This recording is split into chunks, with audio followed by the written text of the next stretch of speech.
Birinci öncelik şunu söylüyorum. Gazze Müslümanların namazında, duasında hiçbir zaman gündemine düşürmemesi lazım.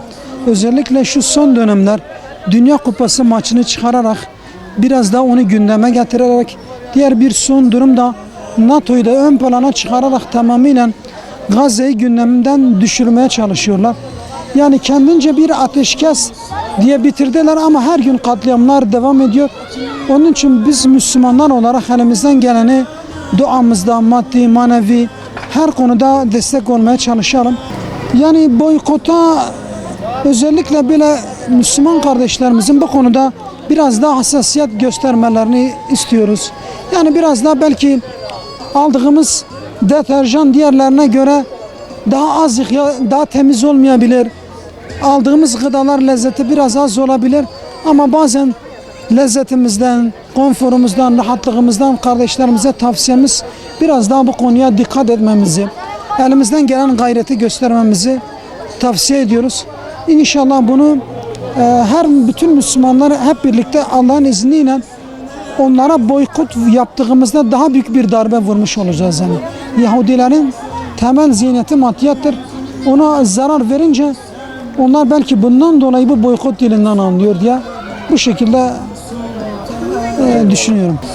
Vallahi bu ümmetin bir yarasıdır. Yani şu anda belki gündemde gözükmüyor olsa da Gazze'de hala zulüm devam ediyor. Oradaki Müslümanlar, çocuklar, kadınlar, yaşlılar öldürülüyorlar, katlediliyorlar. Yani biz Müslümanlar olarak nasıl Allah'a hesap vereceğiz onu bilemiyorum. Ne yazık ki İslam ülkesi olarak boykotun tam hakkıyla, manasıyla yapıldığına inanmıyorum. Yani buna ne diyeyim size, devlet büyüklerinin bir an el atması lazım. Halk olarak tamam biraz duyarlılık gösteriyoruz ama yeterli olmuyor. Hala Starbucks'lar, hala Kingburg'lar, hala efendime söyleyeyim nice Yahudi markaları tıklım tıklım. Rabbim ıslah etsin. Bugün Gazze'de yapılan katliamlar hepimizin yüreğini yakıyor maalesef ama her şeyden önce bu İslam ülkelerinin bu sessizliği bizi kahrediyor. Bizi perişan ediyor. O çocukların ölümü, o annelerin feryatları gerçekten içimizi yakıyorlar ama elimizden maalesef bir şey gelmiyor. Sadece elimizden gelen duadır. Peygamber Aleyhisselam'ın hadis-i şerifi gereği buğz etmektir. Elimizden bir gücümüz yetmiyor. Dilimizle gücümüz yetmiyor. Ancak kalbimizle buğz edebiliyoruz onu. O da maalesef elimizden o geliyor.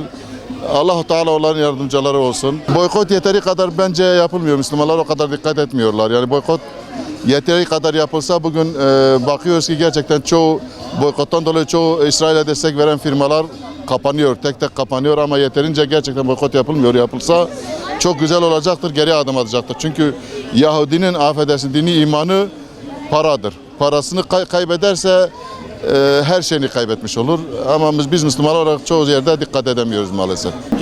Allah bütün Müslümanları bizi de beraber ıslah etsin. Gerçekten buna kör ve sağır kalmamız çok acı bir durum.